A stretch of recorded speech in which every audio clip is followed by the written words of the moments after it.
Every great shinobi story, it reaches a moment where the chains of the past, they must be broken. In Boruto 2 Blue Vortex, we're watching history repeat itself, but this time it's with a new generation Team 7. Boruto, Sarada, Mitsuki, Kawaki, the fraud member of Team 7, which, as the 100th reminder, the anime and manga are two different continuities, so everything happened in the anime, throw that trash, but they each carry their own burdens, their own mental and physical blocks that are holding them back, and yet the stage is being set for those chains to be finally shattered, unleashing the full potential of Team 7 against Jura, arguably the greatest threat that the ninja world has ever faced. I won't even say arguably, he is the greatest threat that the ninja world ever faced. Kage and Ishiki fans, you might be salty about that, but I stand by it. But here's the catch. The story, it isn't just about power-ups. It's about suffering. It's about growth. It's about the removal of self-imposed limits, exactly like the original Team 7 of Naruto once faced. That being Naruto, Sasuke, Kakashi, and Sakura. And if you think that this battle is only about Jura, you're definitely wrong in my opinion, because we've had the shadows of two missing Otsutsuki that may be lurking in the wings so far. Those two missing tablets were damaged for a reason. I don't think that we're done with those characters. Join me in today's newest Naruto Explained video where your OBC, your original Boruto chief, goes into detail about why you should care and appreciate the importance of one of the subplots and sub-themes of the Boruto 2 Blue Vortex stories, which is the removal of symbolic weighted chains on the characters, in particular the members of Team 7. Also, if you haven't already, make sure to check out both the chapter review, which is linked in the description box, as well as the new videos from my Anime Explained channel for Don to Don and Sakamoto Days. Those videos are safe for anime-only fans of the series, as well as my Soru Soru no Mi Explained video on my Everything One Piece Explained channel. Basically, think of those channels as explained videos, video essays, chapter reviews, or in the form of One Piece, those are blind reactions to chapter reviews for the various different series that I cover on them. Each video is in the description box, as well as the end credits for your convenience. So let's start with the theme of breaking chains. I want to go in depth on this one. I've touched on it loosely before, but I want to go in depth to set the record straight. So one of the most underrated sub themes of Boruto 2 Blue Vortex is the idea of removing mental blocks. In the Naruto world, chakra isn't just energy. People focus so much on chakra's used for ninjutsu, and it's really used for amping your physical strength the way that Sakura and Tsunade do, amping your stamina the way that Kakashi did when he had the Sharingan, amping all your physical stats the way that Rock Lee and Might Guy do for their taijutsu, amping up your speed the way that the Raikage and Sasuke do when they use those lightning chakra cloaks. But part of chakra isn't just yang energy, which everyone focuses on. It's also tied to yin energy, which are the emotions, the spirit, and the heart. When the heart itself is clouded with doubt, grief, and denial, even the strongest shinobi can be nerfed. Let's take a look at one of the strongest characters in the entire series, who came from no famous clan and is one of the strongest Hokage ever, Minato Namikaze in the 4th Great Ninja War. Once he learned that Obito was the one who killed Kushina, his yin chakra, it plummeted. We saw a stat decrease. We saw him mentally in a funk to a point where Naruto had to try to talk some sense into him, and even then it was not enough to fully get him out of the mental funk that he was in. And Minato's power, it faltered. And over time, you saw him recovering it as his mental energy was getting more aligned. On the other hand, in the 4th Great Ninja War, we also saw Naruto getting his best shot in on Kaguya, where he ripped her arm off. It was the result of a mental amp. His resolve, it aligned perfectly with this yin chakra, because he saw Obito die and it immediately made him snap. This exact principle is now playing out with the members of Team 7. Their growth is less about gaining new abilities. That's what everybody focuses on, and it makes sense. This is a battle shonen, so we want power levels to go boom boom, we want jutsu to go bam bam, and we want ninjutsu and taijutsu and genjutsu to slam slam. Gonna talk in TikTok language for you. So I say that to say this. we should be also looking at how the characters are freeing themselves of their chains. In some cases, they are emotional. In some cases, they are spiritual. In some cases, they are physical chains. And if you read Two Blue Vortex very closely, you can see that Ikimoto is writing this theme with these characters, and he's using different aspects to do it.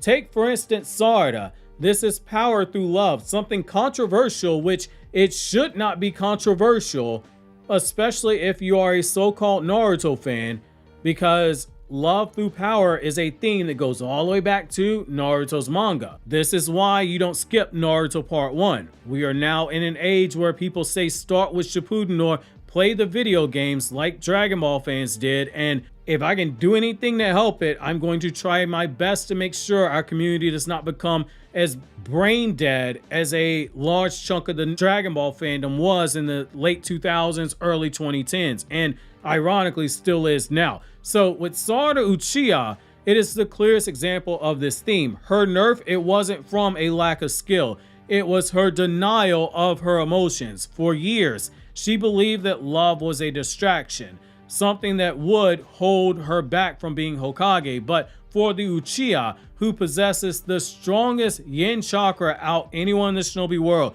they feel emotion on a level that far exceeds anyone else when it comes to love. Emotions have been stated more than once to be the very fuel of their power. The stronger their love, the stronger their hate, the stronger they become. When Sarada finally accepted her true feelings for Boruto, she unlocked her Mangekyo Sharingan. She re-unlocked it. It's a perfect example of how acknowledging love instead of rejecting it amplified her power. She basically had a self-imposed limit on her because she had a whole reservoir of power she didn't tap into. The Uchiha, to restate, feel love deeper than any other, and in Sarada's case, that love, it wasn't a weakness like she thought. It was the very thing that allowed her to stand up to a threat like Ryu and even catch the interest of someone like Jura. This mirrors Sakura in the original Team 7. She had to overcome her own self-doubt before standing as a true partner to Naruto and Sasuke before they got their 6-pass power-up. There's a parallel here between mother and daughter. While one was rooted in love, both of them share a theme of overcoming self-imposed doubt on one another. Sakura felt inferior for a long time because she could not help out on that Sasuke retrieval mission.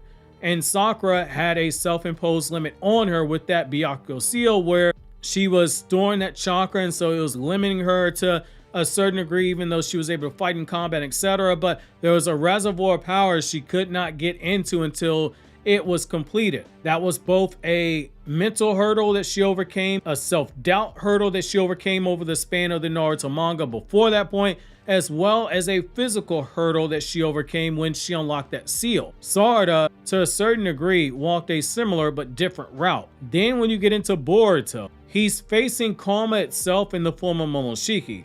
Boruto has returned from exile, more powerful than ever. He is leagues higher than Jigen. You might even argue he scales closer to Ishiki than people want to acknowledge, yet he's been visibly holding back. The Karma Seal, it is a double-edged sword, an infinite well of Otsutsuki power, but also it is the doorway to Momoshiki to take control. Yet Boruto needs that power. He needs Momoshiki's power to be stacked on top of his own in order to fight Jura. That fear has kept Boruto from unleashing his full potential. Every time his Karma Seal cut on, we saw him visibly panicking and freaking out. He was scared to use that power. But now Boruto is doing the unthinkable. He's seeking out Momoshiki. Instead of running, he's facing that fear head on. This mirrors Naruto's battle with Kurama, when he had to embrace the fox's hatred instead of avoiding it. He had to face Kurama head on, win that Biju tug-of-war battle, and then win over Kurama's heart through his action. In Buddhist philosophy, true enlightenment often comes from confronting suffering directly, not trying to escape it. Boruto is taking a page out of his father's book, much like how Sasuke told him at the end of Boruto Part 1, that basically if you're going to prove you're Naruto's son, you're going to have to live Naruto's story. I'm paraphrasing what Sasuke said, but that was the overall gist of it. So anybody complaining, hey man, they made Naruto and Boruto's story similar, it was intentional. It's called an homage, but it is different. So if Boruto can integrate Momoshiki's power without losing himself, he won't just be strong, he'll be the embodiment of a perfect balance between human Otsutsuki and shinobi. That is something that directly builds on the teachings that Naruto and Sasuke tried to teach Boruto and Kawaki, which is the whole concept of balance. Sasuke and Naruto tried to teach Boruto that you can use ninjutsu and science together, swap out science with Otsutsuki power, and that's basically what Boruto is headed down the road to learn how to do. Then when you get into Kawaki, this is where it gets very interesting. He's breaking physical chains, and yet he's also showing some tendencies of Sasuke. So let me explain what I mean. So unlike the others, Kawaki's chains are physical, not emotional. Amado placed limiters on his body, preventing him from accessing Ishiki's full arsenal. But Boruto himself was the one who told Kawaki, get those limiters removed. It changed the timeline and it put the future into uncharted territory. Now Kawaki stands on the precipice. He is wielding Ishiki's devastating power without restriction, but the irony here is thick. Kawaki despises Otsutsuki, yet his growth has made him more like Ishiki than ever before. This mirrors Sasuke very heavily. Power that is born from hurt, power that is born from hatred, that is growing stronger the more hatred that somebody embraces. Kawaki right now is just as desperate as Sasuke was. In fact, I would argue he's even more desperate than Sasuke because he's trying to protect Naruto, whereas Sasuke was seeking to destroy the shinobi system itself. They were both emotional landmines. Both of them are wielding a dark power, yet both of them ironically have souls that you could say they started out as pure, but the world itself corrupted them. The Otsutsuki corrupted Kawaki. The shinobi system corrupted Sasuke. But the looming question remains, will Kawaki breaking those chains lead to him eventually finding balance the way that Sasuke did, or will it push him further down the path of becoming the very thing that he hates, becoming an Otsutsuki like Ishiki, not in the physical sense, even though he is technically 100% Otsutsuki confirmed in the manga, but in a symbolic sense. Then when you get into Mitsuki, he's the conflicted moon here. Mitsuki, in my opinion, is the most tragic member of Team 7 right now. For 3 years under Ada's omnipotence, his heart, it was twisted. His devotion to Boruto, it was replaced with Kawaki because his memories of Boruto and Kawaki are swapped. He now doubts if Kawaki is the true son to his moon, and this conflict, it is a mental block for him. But that's where the storytelling is genius. The sun and the moon dynamic only works when both are aligned in balance. Mitsuki's ceiling may not match Boruto Kawaki's, but his role is spiritual. He is the moon that reflects the light of the sun. The moment that Mitsuki can break free of his confusion, realizing that Boruto was telling him the truth, that Boruto was his son, his yin chakra will fully align. Right now, he knows that something is wrong, that something is missing.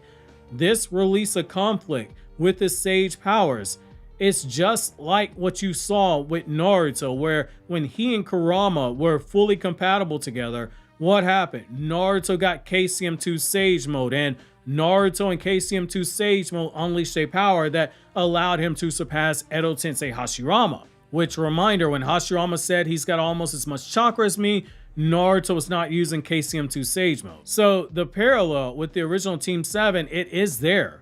What's happening does mirror Team 7, not perfectly, but loosely, which as a sequel, that's what you should be doing. Naruto had to confront Kurama and the hatred of the shinobi world. Sasuke embraced his hatred to fuel his strength, going deeper into the curse in order to eventually break his chains, so Naruto had to do the breaking for him. Sakura overcame her self-doubt, and she overcame her uselessness to become, ironically, the most useful member of Team 7. History, it is repeating, but on an even larger stage. New Team 7's chains, they're breaking one by one. Kawaki's broken free. Sarada's broken free. Boruto's in the process of breaking free. Mitsuki waiting to see what happens. And when they fight again together, it won't just be nostalgia. It will be a moment where they all can reach their maximum potential. As a reminder, Sasuke said, hey fam, Sarada, you can surpass me. Sasuke said, hey fam, you got what it takes to surpass Naruto. Orochimaru said, hey fam, you got what it takes to surpass me when it comes to Mitsuki. Kawaki, nobody said that about Kawaki, but it should just be worth noting. It is implied, and Amato did roundabout say that if Ishiki revived in Kawaki's body, he would be even stronger than what Jigen was. So you could argue Kawaki has basically become what Ishiki should have been when Ishiki would have revived in Kawaki's body, and potentially even just gotten stronger. And that kind of brings me to the Buddhism part, because it's suffering and it leads us to the battle ahead. In Buddhism, suffering is not something to be avoided. It is a path towards enlightenment. Each member of Team 7, they suffered. Sarada had to suffer through denial of love. Boruto had to suffer through the fear of Momoshiki. Kawaki had to suffer through the physical limitations. Mitsuki had to suffer through his broken devotion, his separated devotion, his misguided devotion. But suffering is important because it tempers the spirit. In order to defeat Jura, the embodiment of the overwhelming power and destruction, balance must be achieved. While it's definitely going to be Boruto and Kawaki who do the heavy lifting, they might be the only ones facing Jura in that moment. Even though Sarada and Mitsuki's ceiling isn't as high as Boruto and Kawaki's, their role in terms of being a balance for a yin and a yang, it is essential. Jura might be the greatest threat the Shinobi world's ever faced, but the real danger is what will likely come after, those two missing Otsutsuki. An even greater storm is waiting in the shadows, and when that time comes, only a Team 7 that is broken free of their chains, they face their suffering and embrace their true selves, only they can hope to stand against it. The same way that when Naruto's Team 7 all came together, completely powered up, they were the ones that were standing up against Madara, standing up against Obito, standing up against Kaguya. These chains, they're breaking.